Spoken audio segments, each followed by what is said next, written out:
Morning students, आज हम शुरू करते हैं छायावाद की उसका अर्थ और उसकी परिभाषाएं, उसकी प्रवृत्तियों के बारे में। पिछले लेक्चर में हमने पढ़ा कि द्विवेदी युगीन काव्य की प्रवृत्तियां और उसका परिचय। तो आज हम करेंगे छायावाद के बारे में। छायावाद का विकास द्विवेदी युगीन कविता के उपरांत हिंदी में हुआ। छायावादी काव्य की समय सीमा 1918 से 1936 मानी जा सकती है। आचार्य रामचंद्र शुक्ल है वो मानते हैं कि छायावाद का प्रारंभ कब से 1918 से माना जाता है। छायावाद के प्रमुख 4 कवि भी हैं। पंत, सुमित्रा नंदन पंत जिनका पूरा नाम है, प्रसाद, जयशंकर प्रसाद जी, निराला, सूर्यकांत त्रिपाठी निराला जी। इन्होंने अपनी रचनाओं के माध्यम से छायावाद को विकसित किया। सन 1918 में प्रसाद की रचना जो झरना है वो प्रकाशित हुई। निराला जी की जो पहली कविता जूही की कली सन 1916 में प्रकाशित हुई। जयशंकर प्रसाद का जो महाकाव्य कामायनी 1935 में प्रकाशित हुआ। छायावादी काव्य का जन्म द्विवेदी युगीन काव्य की प्रतिक्रिया स्वरूप हुआ। छायावादी कविता में आपको मिलेगा कि व्यक्तिनिष्ठ, कल्पना प्रधान और सूक्ष्म है। प्रारंभ में छायावाद का प्रयोग व्यंग्य रूप में उन कविताओं के लिए किया गया जो अस्पष्ट थी, जिनका अर्थ कहीं और ही पड़ता था। किंतु कालांतर में क्या हुआ, यह नाम उन कविताओं के लिए रूढ़ हो गया। मानव और प्रकृति के जो सूक्ष्म सौंदर्य में आध्यात्मिक छाया का भान होता था, वेदना की रहस्यमयी अनुभूति की लाक्षणिक प्रतीकात्मक शैली में अभिव्यंजना की जाती थी। छायावाद में अनेक परिभाषाएं देकर भी छायावाद को प्रफुल्लित किया गया है। जैसे आचार्य रामचंद्र शुक्ल के अनुसार कि छायावाद शब्द का प्रयोग 2 अर्थों में समझना चाहिए। एक तो रहस्यवाद के अर्थ में, जहां उसका संबंध काव्य वस्तु से होता है, और दूसरा उस कवि अन्नत अज्ञात प्रियतम को आलंबन बनाकर अत्यंत चित्रमयी भाषा में प्रेम की अनेक प्रकार से व्यंजना जो करता है।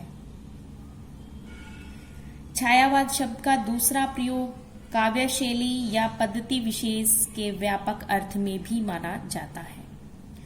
तो शुक्ल ने इस प्रकार इनकी परिभाषा दी है। डॉक्टर रामकुमार वर्मा के अनुसार वो किसे मानते हैं छायावाद? उन्होंने कहा है कि परमात्मा की छाया आत्मा में और आत्मा की छाया परमात्मा में पड़ने लगती है, तभी छायावाद की सृष्टि होती है। डॉक्टर नगेंद्र ने भी कहा है कि छायावाद क्या है? छायावाद है स्थूल के प्रति सूक्ष्म का विद्रोह है, वही छायावाद है। छायावाद एक विशेष प्रकार की भाव पद्धति है, जीवन के प्रति एक विशेष भावात्मक दृष्टिकोण है। महादेवी वर्मा के अनुसार कि महादेवी वर्मा ने छायावाद के प्रति क्या कहा है? उन्होंने कहा है कि छायावाद प्रकृति के बीच जीवन का उद्गीत है। उसका मूल दर्शन सर्वात्मवाद है। आचार्य हजारी प्रसाद द्विवेदी जी के अनुसार कि छायावाद के मूल में पाश्चात्य रहस्यवादी भावना अवश्य थी, इस श्रेणी की मूल प्रेरणा अंग्रेजी की रोमांटिक भावधारा की कविता से प्राप्त हुई और इसमें संदेह नहीं कि उक्त भावधारा की पृष्ठभूमि में ईसाई संतों की रहस्यवादी साधना अवश्य थी। इसके अलावा अन्य लेखकों ने भी इनकी परिभाषाएं दी, रामविलास शर्मा जी ने भी दी। तो उक्त परिभाषाओं के आलोक में छायावादी काव्य के कई लक्षण हमें देखने को मिलते हैं। जैसे छायावादी काव्य में क्या है, रहस्यवादी प्रवृत्ति रहती है। छायावादी कविता में प्रेम, सौंदर्य और प्रकृति का काव्य भी मिलता है हमें। छायावाद में स्थूलता के स्थान पर सूक्ष्मता भी रहती है। छायावाद के शैली शिल्प अभिव्यंजना पद्धति में नवीनता भी है। छायावाद में स्वानुभूति की प्रधानता भी हमें देखने को मिलती है। यानी छायावाद क्या है, आप बता सकते हो कि प्रेम, प्रकृति और मानव की सौंदर्य की स्वानुभूतिमयी रहस्यपरक जो सूक्ष्म अभिव्यंजना जो लाक्षणिक भी है और प्रतीकात्मक शैली में जिस काव्य में होती है उसे ही हम क्या कह सकते हैं, छायावाद कहा जा सकता है। तो आगे हम जानेंगे कि छायावाद की प्रवृत्तियां कौन कौन सी हैं। कि छायावाद जो काव्य है विषय वस्तु की और शैली दोनों ही दृष्टियों से क्या है, अपने पूर्ववर्ती काव्य से अलग है। इसका पूर्ववर्ती काव्य कौन सा हो गया, जो हमने कल किया था, द्विवेदी युगीन काव्य। तो इस काव्य धारा की प्रमुख प्रवृत्तियां इस प्रकार है। सबसे पहली प्रवृत्ति हमारी आती है आत्माभिव्यंजना। आत्माभिव्यंजना कि छायावादी कवियों ने काव्य की विषय वस्तु अपने व्यक्तिगत जीवन से ही खोजने का प्रयास किया। इसका विषय वस्तु कहीं बाहर से लेने की कोशिश उन्होंने नहीं की, बल्कि अपने व्यक्तिगत जीवन से ही खोजने का उन्होंने प्रयत्न किया है। जैसे अपने जीवन के जो निजी प्रसंग हैं, उन्हीं की घटनाओं, व्यक्तिगत जो भावनाएं हैं, उनको ही अनेक छायावादी कवियों ने क्या किया, काव्य वस्तु के रूप में अपनाया। छायावादी कविता में व्यक्तिक दुख सुख का खुलकर अभिव्यक्ति हुई है। जैसे आपने देखा होगा कि निराला जी की कविता है सरोज स्मृति, उन्होंने वो अपनी बेटी की याद में लिखी है। तो जो व्यक्तिक दुख सुख है उसकी अभिव्यक्ति भी उन्होंने अपनी कविताओं के माध्यम से किया है। जयशंकर प्रसाद का है आंसू काव्य, पंत का भी है। पंत जी ने अपनी प्रिया को मन मंदिर में बसाकर उसे पूजने का उल्लेख भी अपनी रचनाओं के माध्यम से किया है। निराला की भी कई कविताओं में उनके व्यक्तिगत जीवन का सत्य व्यक्त हुआ है।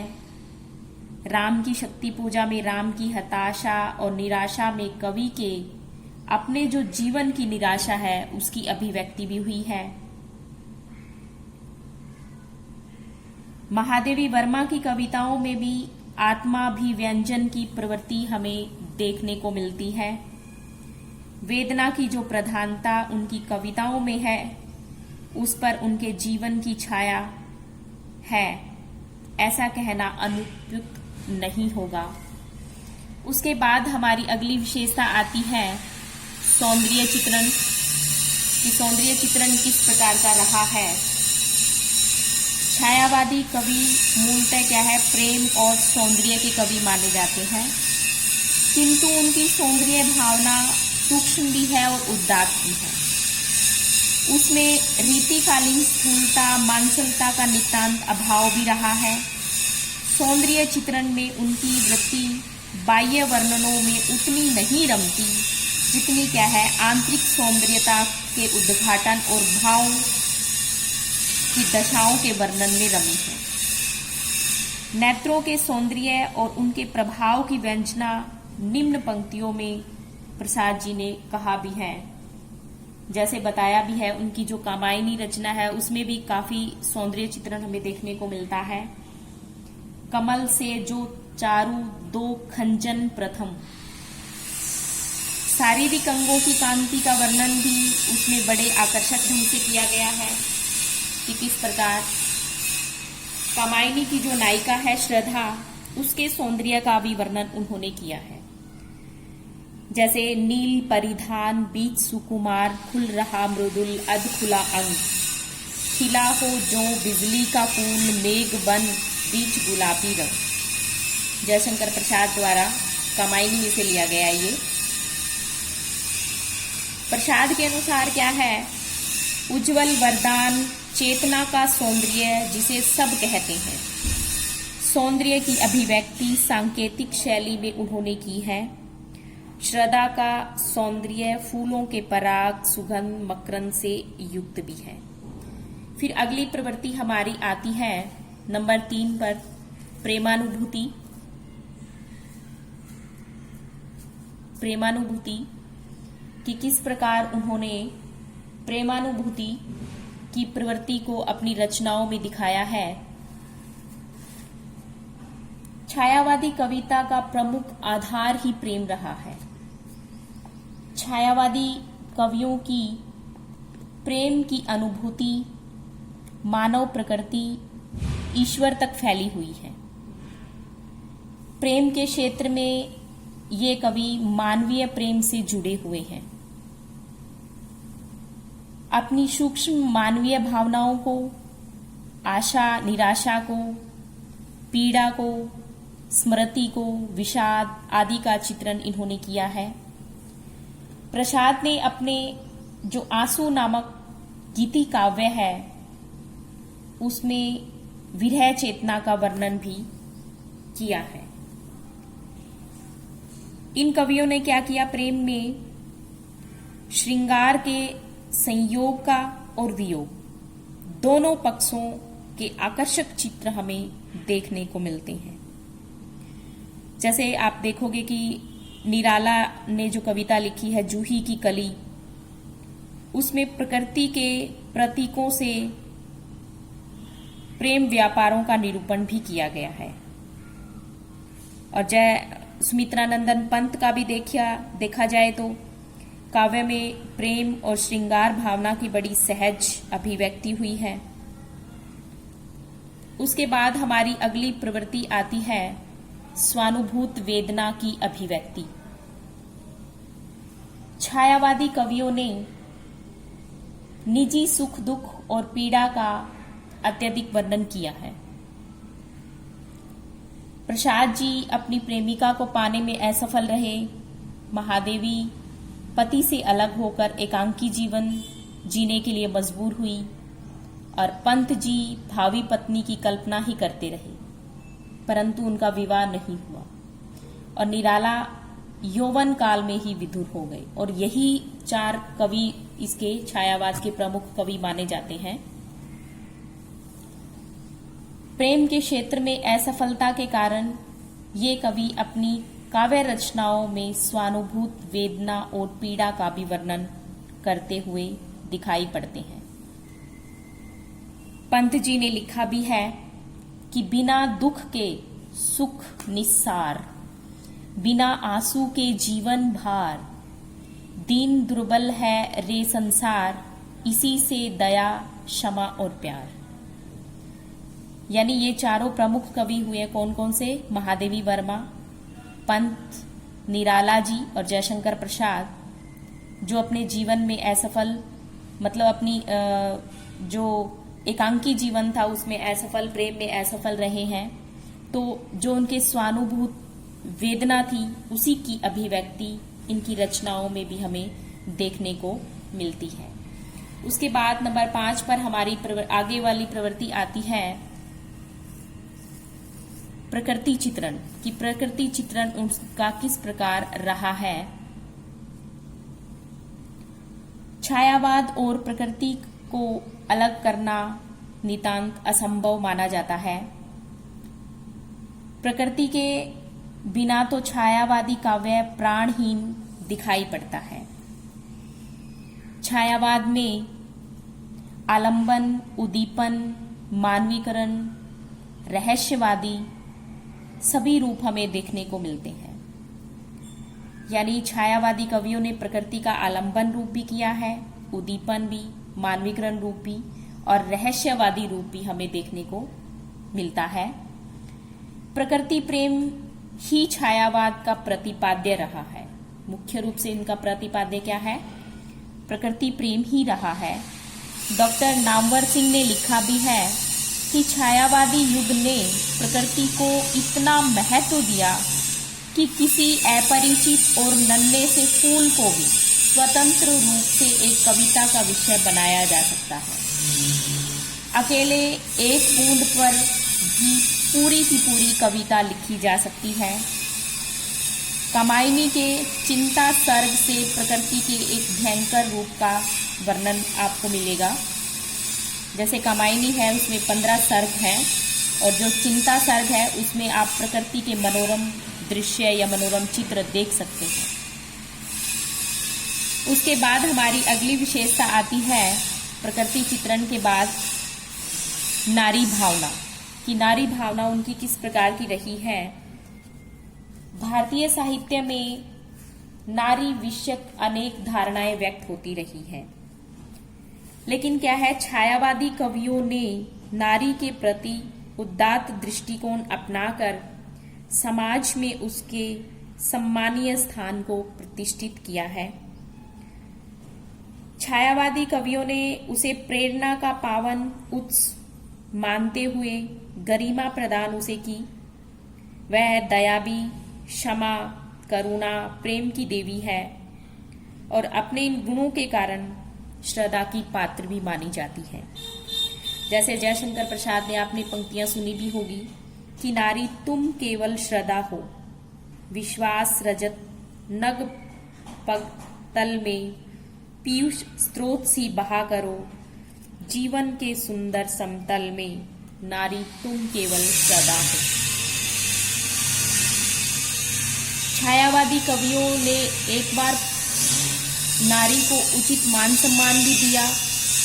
छायावादी कवियों ने उसे देवी का, माँ का, सहचरी और प्रेमिका का रूप दिया। इन कवियों ने नारी की ममता, त्याग, प्यार, संयोग का खुलकर वर्णन भी किया। इन कवियों की दृष्टि से क्या माना जाता है कि सौंदर्य की सबसे अच्छी प्रतिमूर्ति नारी ही है, उसमें कहीं कोई कलंकता नहीं दिखाई पड़ती। उसके बाद हमारी अगली प्रवृत्ति आती है नारी भावना के बाद रहस्यानुभूति।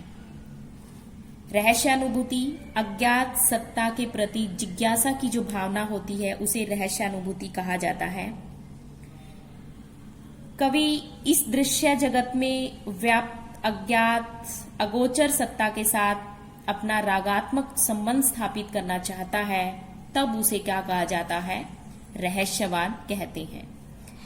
रहस्यवाद में कवि उस चेतन सत्ता के प्रति ऐसे भाव प्रकट करता है मानो उसके सुख दुख, हर्ष, शोक आपस में घुल मिल गए हैं और अपनी ससीमता को चेतन सत्ता की असीमता में लीन करके एक अलौकिक आनंद को वो प्राप्त करता है। छायावादी कवियों ने अपने काव्य में रहस्यानुभूति की अभिव्यक्ति भी की है। उसके बाद हमारी अगली 8 नंबर पे अगली विशेषता आती है राष्ट्रीय और सांस्कृतिक चेतना। कि राष्ट्रीय और सांस्कृतिक चेतना छायावादी काव्य में राष्ट्र और संस्कृति के व्यापक गरिमामयी धरोहर के प्रति प्यार भी दिखाई पड़ता है, उनकी रचनाओं में हमें देखने को मिलता है। इसका प्रमुख कारण क्या रहा है कि राजनीतिक जो परिस्थितियां हैं इन कवियों को भी उद्वेलित किया। जो राजनीतिक परिस्थितियां थी वो क्या थी?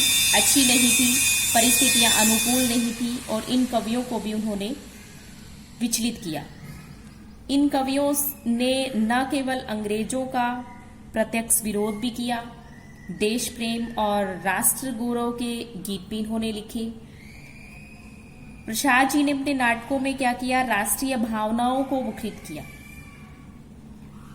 उन्होंने जागो फिर एक बार कविता में निराला जी लिखते भी हैं कि तुम हो महान, तुम सदा हो महान, जागो फिर एक बार। यानी मनुष्य जाति को जागृत करने का बार बार अपनी रचनाओं के माध्यम से उन्होंने प्रयत्न किया है। तो उसके बाद हमारी अगली प्रवृत्ति आती है मानवता की स्थापना की। मानवता की स्थापना प्रकृति प्रेम के गीत गाने वाले जो छायावादी कवि हैं, उन्होंने आगे चलकर मानवतावादी की भावना को भी स्थापित किया।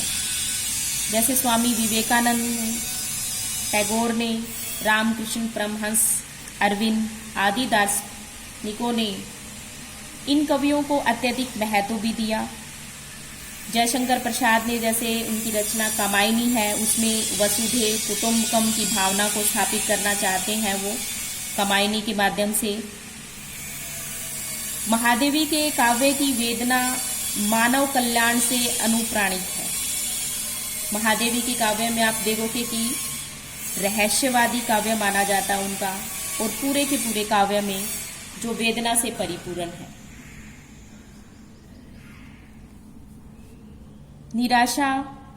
निराला जी ने क्या किया, अपने काव्य में मानव के प्रति संवेदनशील दिखाई देते हैं वो।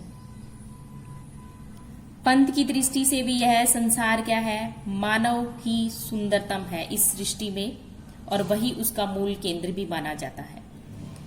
और वे कहते भी हैं कि मानव तुम सबसे सुंदरतम। आगे हमारी प्रवृत्ति आती है शैलीगत प्रवृत्तियां, यानी शैलीगत। छायावादी काव्य जो है वो विषय वस्तु और शिल्प दोनों ही दृष्टियों से क्या है, नवीन है। दोनों ही दृष्टियों से नवीनता उन्होंने धारण की हुई है।